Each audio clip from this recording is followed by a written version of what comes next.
Hi, I'm Amanda Gillies, and today on The Detail, a legal landmark. The climate doesn't normally get lawyers, but in March it's going to have its day in court as the government's climate plans are challenged by environmental groups who say they don't go far enough. Lawyers for Climate Action New Zealand and the Environmental Law Initiative are taking the Climate Change Minister to the High Court, claiming the country's emissions reduction plan is fundamentally unambitious and dangerously inadequate. They will argue the plan is a regression for New Zealand and will challenge the use of forestry to offset emissions. It's potentially a landmark case in climate litigation because it challenges the government's actions in so many different areas, particularly around their reliance on trees to offset emissions instead of actually reducing emissions. Just over a year ago, Climate Change Minister Simon Watts proudly revealed his plan, stating that New Zealand is on the right climate track. New Zealand stands at a critical point in addressing the challenges of climate change. That is why I am proud to announce the government's second emissions reduction plan, our blueprint for emissions reduction over the next 5 years. Our plan shows that we can meet climate targets while still supporting a thriving economy. The response to the plan at the time was mixed. The second emissions reduction plan shows New Zealand is on track to meet domestic goals for 2030, but still 84 million tonnes off meeting our international target under the Paris Agreement. That 84 million tonne shortfall on current estimates could cost us $16 billion by buying overseas credits to offset it. But that cost hasn't been penned in government's books. The plan released today doesn't give any confidence that they've actually got a deliverable plan for meeting our obligations. So, since then, has the government abandoned tools to tackle emissions? Have they adequately consulted the public, or are we relying too heavily on forestry to offset pollution? This will be argued in the 3-day court hearing in less than a fortnight, and Mark Dalder will be there to cover it. The fundamental subject of the case is basically the coalition government's climate policies, the backdowns that they've done and the alleged insufficiency of the new policies that they've come up with to put in place. It's the law, so it's always kind of more complicated than that, and sometimes the legal arguments are quite distant from the actual substance of the issue. But basically what the lawyers have said is that the government has not followed the legal requirements in how it amended Labour's climate plan when it did a range of things like cancelling the EV subsidies. Prices for new EVs have been slashed and then slashed again after sales fell off a cliff. The end of the government's rebate scheme has had a part to play, no doubt. There's concern some electric car owners will be paying too much as the government introduces road upkeep charges for plug-in hybrids and electric vehicles. There are concerns New Zealand will become a dumping ground for high-emission cars after the government's decision to slash the clean car standard by 80%. The government made the change without obtaining a climate impact statement. And the subsidies for decarbonising industry and just establishing the Climate Emergency Response Fund and so on and so forth, that there was a legal process they had to follow to make those changes that they didn't follow. And then the second element is the government created its own climate plan for the next carbon budget, which runs from this year actually through to 2030. And the lawyers say that that is also unlawful because it's essentially insufficient. It doesn't meet the requirements it needs to. It doesn't go far enough. It leaves too much risk that we won't meet our targets, and that by relying too heavily on forestry in particular, it's not meeting the requirements to actually reduce emissions. The environmental lawyers involved have told The Detail that this will be the first case globally that challenges the use of forestry to offset emissions. In their words, relying on tree planting to meet climate obligations is at the expense of actual emissions reductions. The litigants have claimed that the reliance on forestry in the government's plan is unlawful for a range of reasons. One, forests don't last forever, and it's very different, they argue, to produce a ton of carbon dioxide from transport, which will stay in the atmosphere for hundreds, thousands, potentially tens of thousands of years, versus to plant a few hectares of forestry and sink a ton of carbon dioxide, because those trees will only be around for, a few decades, maybe a century at most if they're permanent forestry. Even we do have a permanent forestry category in our emissions trading scheme, but it only requires the trees to stay in the ground for 50 years because the governments have recognized that it's kind of difficult to say this must be forestry forever. But it raises that difficult question of, can these things truly be treated as equal? Is it the same to plant a tree as it is to not emit carbon dioxide in the first place? The lawyers say no. And there clearly is a heavy reliance on forestry in the government's plan. That's always been the government's approach. The previous government had wanted to target what's called gross emissions reductions first, to basically say, yes, forestry can help, particularly offsetting those sectors where the solutions are very expensive or not available yet, like aviation, for example. Not going to be flying electric planes to the United States anytime soon, so we do need some forestry for things like that, but that they wanted to see emissions actually fall in the sectors where there are viable commercial solutions to do that. This government has said they've got a net-based strategy. They only care about the end number, and if that means that we get to 2050, we're still burning coal and have a petrol and diesel vehicle fleet, that's fine as long as we've planted enough trees to make up for that. And so the argument of the lawyers here is that's not the case. Actually, these things can't be treated as equal, and it's unlawful for the government to do so. It's hard to believe that the once quiet workhorse of climate policy, the tree, is now headline material, fueling political fights and finding itself at the very root of a legal battle over our climate future. Forestry, pine versus natives, / carbon credits. Right now, the humble tree has become one of the most contentious issues of our time. John Key said we should be a fast follower, not a leader on climate. It doesn't feel like we're a follower at all if our goal is how many trees can we plant. Yeah, because critics say forestry offsets lets polluters off the hook. Would that be fair? Are we seeing that? It is cheaper to plant trees than it is to reduce emissions in other ways, for the most part. But that's not always going to be the case. So there's another strategic question here, which is you plant a hectare of forestry, it sinks a bunch of carbon, but eventually it gets basically saturated.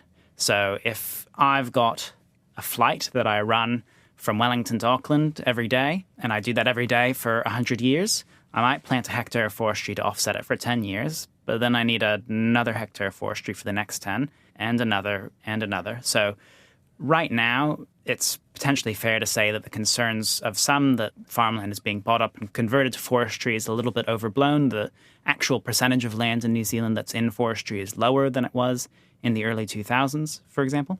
But over time, if we really did nothing and only planted trees, you'd eventually have to plant more and more and more and more trees to a point where it would be unsustainable.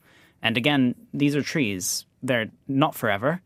They can burn down. They can get knocked down in wind and storms, as we've seen. I was going to say, could end up as slash, and that's probably another podcast. Absolutely. And many of them are being planted by forestry companies for production forestry. So they only last for so long before they're chopped down and sent overseas anyways. So maybe this is the cheapest option today. And probably it is, and it has been the cheapest option since 2008, when the emissions trading scheme was established.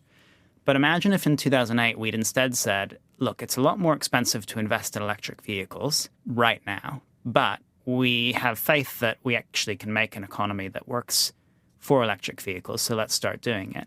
Maybe we'd be like Norway, where essentially no fossil fuel vehicles are sold anymore as new vehicles in Norway. And that means people's petrol bills are non-existent. Their energy bills generally are lower. Their air pollution is lower. Air pollution in New Zealand leads to 3,000 premature deaths a year, 2,000 of those from diesel vehicles. So there are a lot of benefits we could have been harnessing. And right now, by the way, EVs are as cheap as they've ever been. They're getting cheaper. The cheapest EV you can buy in New Zealand is new, I think, $28,000. That's not a Tesla. It's not a luxury vehicle. But it is electric. But it is electric. And that's where we could be if we'd made different decisions in the past. So right now we're sitting here going, the marginal cheapest thing we can possibly do is just plant a tree instead of reducing that emission. But if you actually invest in reducing that emission today, you don't have to keep planting the trees in the future. And you actually get the benefits of having clean technology that works better, that's aligned with what the rest of the world's doing. And you have the reputational benefits of being able to say, hey, New Zealand does still have this clean green image, which, I think is probably fair to say has been damaged quite a bit in the recent past. So back to this court case this month. Will the climate world be watching this, Mark? I mean, how big could this be? I think people will be watching it. I think it is always difficult to tell where a judge might land and also how long these things can take to play out. So it might take several months for a judge to make a decision, and then there's an appeal, and then there's another appeal. So people are watching it. It can definitely have an impact. I wouldn't say this is the one thing that's going to change everything, but it's one other tool in the arsenal of people who are concerned about climate and want to see more action. Litigation is increasingly a way to put pressure on governments or corporations that aren't owning up to or meeting their climate goals to try and ensure that they do. It's an election year. How much of a pain in the butt, so to speak, is this for the government, 9 months out, 8 months out from the election? I think that's a big part of it, right? So even if you get to a situation where a judge rules against the government just says, that's fine, we'll introduce legislation to say it's all okay. Actually, that's not going to look great, right? It didn't look great when the government did it for, pay equity or Marine and Coastal Area Act. Any time when they're doing this retroactive legislation to say, actually, what we did is okay, people don't like that. In an election year, people like it even less. Climate change feels sometimes like it's dropped off the radar a little bit, but actually, with the storms and slips and floods that we've had in the past couple of months, I think it feels particularly salient for voters at the moment in a similar way that it did after Cyclone Gabrielle and the Auckland anniversary floods in 2023. So I wouldn't be surprised if, certainly the Greens, but others also push the government on its record on this issue. And it's difficult for National too, I think. They had their Blue-Greens conference, and at that conference, they announced that they would be campaigning to close a loophole in the Hauraki Gulf protection areas, which they added in this government. It is a backflip of sorts, given this coalition government were the ones that lifted the ban in the first place. It was a little bit surprising because it's not often you see someone campaigning to undo their own decision as an election policy. So National is in an uncomfortable position where they know that there are a lot of their constituents who care quite a lot about the environment, and that includes climate issues. And yet, because of the coalition partners they have and because of the other constituencies they have, those issues have been outweighed by the other side of the scale. We've seen backdowns on environmental and climate policy, and National is going to want to think carefully about how it positions itself as it enters the election campaign. In a previous life, I used to be a court reporter, but when I saw this, I was sort of taken aback. How sort of rare or unusual is it to take the government or a climate change minister to court? Yeah, we've been seeing more and more of it both in New Zealand and outside of New Zealand. So one of the two groups that's involved in this case, the Lawyers for Climate Action New Zealand, they had a very high-profile suit against the previous government and James Shaw over that government's first emissions reduction plan, saying essentially that the targets in the plan were unlawful. They've been through the High Court, the Court of Appeal, and I believe it's now pending with the Supreme Court, that one. So far, they haven't had great success on that. They did also sue the Labour government over an ETS, emissions trading scheme decision, and on that one they won, forcing the government to reverse its decision because it had ignored the advice of the Independent Climate Change Commission. So, we're seeing a little bit more of this litigation in New Zealand. Lawyers for Climate Action also sued Z for greenwashing, and they settled out of court. Litigation as a tool for advancing climate outcomes and environmental outcomes is growing overseas. There's quite a lot of it as well. You'll hear about cases in the United States, in Netherlands, where, for example, the Shell oil company has been found in court to have insufficient plans to reduce its own emissions, and various governments being sued throughout the world as well. One landmark case of note was last year when the International Court of Justice handed down its first ever opinion on climate change, seen by many as a historic moment in international law. A historic decision that campaigners say is a major step forward for climate justice. It is so decided. No vote was needed, the General Assembly deciding by consensus to ask the world's highest court, the International Court of Justice, to determine what obligations countries have for the climate damage they've caused. Came from a case brought by Vanuatu saying, can you clarify what are the legal obligations of states under international law in responding to climate change?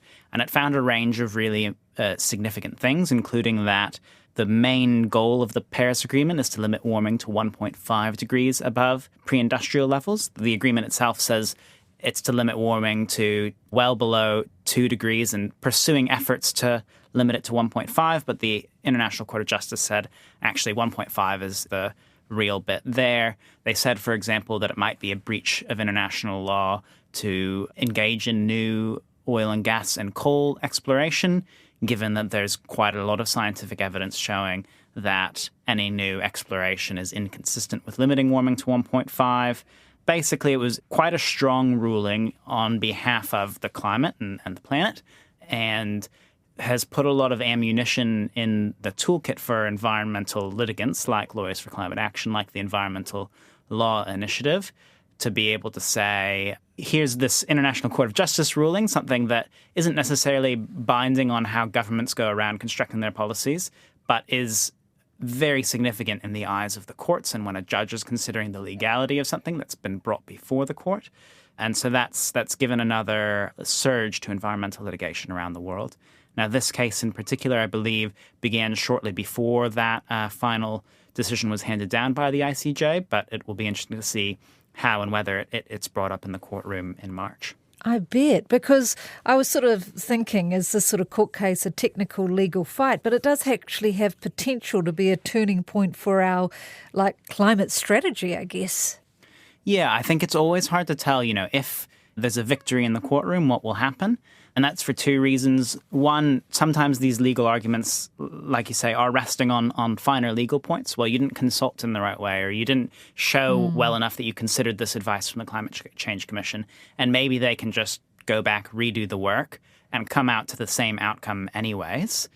But there's also the added element of this government in particular has shown a willingness or an eagerness to legislate over court decisions. So when courts say you've broken the law, to just pass a law that says, no, we haven't. Now this is the law. And we've seen that in a range of scenarios with the Marine and Coastal Area Act changes pushed through last year. Even just this month, we saw legislation introduced to Parliament under urgency to change how MSD and ACC benefits and payments interact after a court case. So it's something the government has shown it's willing to legislate away, and potentially difficult ruling for the government in this case could provoke the same response. Have we heard anything from the government over this court case, or are they saying, look, it's going to be before the courts, we'll say nothing? So in terms of the comment from the minister, it is that sort of classic, it's before the courts, we can't comment. Instead, here is the minister again from when he commented on his new emissions reduction plan. Importantly, it also shows that we can meet our net zero target as early as 2044, and that is a significant improvement in terms of where we're at, and demonstrates again that the government is on track in terms of its net zero commitments. Our plan has targeted actions in sectors across our economy that produce the greatest emissions, including agriculture, transport, energy and waste. Now, I'm interested in this. The lawyers are saying that the emissions reduction plan, they're saying that it's high risk. For us, Mark, in plain English, what exactly makes it risky? Yeah, so there's a few elements here. So we have these carbon budgets or emissions budgets. They cover 5-year periods, and they say New Zealand can't emit more than X amount of greenhouse gases in that 5-year period. The emissions reduction plans are each targeted towards that 5-year period and trying to make sure that we achieve those targets. So there's not a lot of wiggle room in the emissions modelling that was produced by the government in terms of, it showed that their plan that they had put together could meet those targets, but that it would be very close. And so There's a risk there because, A, the modelling is never perfect. It can't be a crystal ball. It's a guess at what will happen. So even if everything goes according to plan, you still might not get to where you're going to get to. But then there's a range of things that can happen that mean that, we get less emissions reductions than we plan. And we've actually seen some of those already begin to happen. So, for example, one of the big policies in the government's climate plan was carbon capture and storage. They expected that this would be used by gas fields in New Zealand to reduce the emissions that come from the leakage of the gas from pipes and that sort of thing, and from their production processes. And since the climate plan was finalized at the end of 2024, it's become clear that probably that's just not commercial for those companies. They're not going to do it. And so those emissions reductions that the government had been counting on are unlikely to actually occur. Likewise, there was a big reduction, particularly in the next emissions budget period. So that's the first half of the 2030s. But beginning in this period, from the pricing of agricultural emissions, basically making farmers pay for the emissions that their livestock produce in the same way that everyone else pays for our carbon emissions through the emissions trading scheme. And the government decided last year it wasn't going to be going ahead with that policy. So there's an impact there as well in terms of the emissions reductions that can be expected because this policy that they said they were going to do, they're now not going to do. A basic example of the risk here, if you only 1% over exceeding your target and suddenly your policies that were going to lead to, say, 20% of your reductions aren't going to work anymore, then you have a big problem in front of you. And it's extra difficult because actually New Zealand's a big place, the economy is a big thing, it takes a long time to actually make these changes, so you can't kind of get to 2029 and go, oh my goodness, we're not going to hit our target, let's quick come up with some policies to reduce emissions this year and next. That's almost certainly not going to make a difference in that short of a time. Yeah. And end of day, ultimate for the environmental lawyers, this is what they want, is a rewrite of our climate action rules. Yeah, they want to see the emissions reduction plan changed. They want to see it a lot, probably more like the one under the previous government, which had a vast range of policies and for many of its flaws, and there were flaws in it, it was clearly a coordinated approach to how do we reduce emissions, but also change New Zealand so that it becomes a low emissions economy. This feels sometimes more like a bit of an adding up exercise where the government got a list of policies together and said which ones added up get us to where we need to get to and no further. And that's what they've gone with, which isn't an effective way to actually transform an economy. And like we say, just does get you to that point in 2050 where you still do rely a lot on fossil fuels, but you're just planting a lot of trees to offset it. That's it for today. The Detail is a newsroom production supported by RNZ and New Zealand On Air. Thank you to Mark Dalder. This episode was produced by Gwen McClure and engineered by Jeremy Ansell. I'm Amanda Gillies. Mā te wā.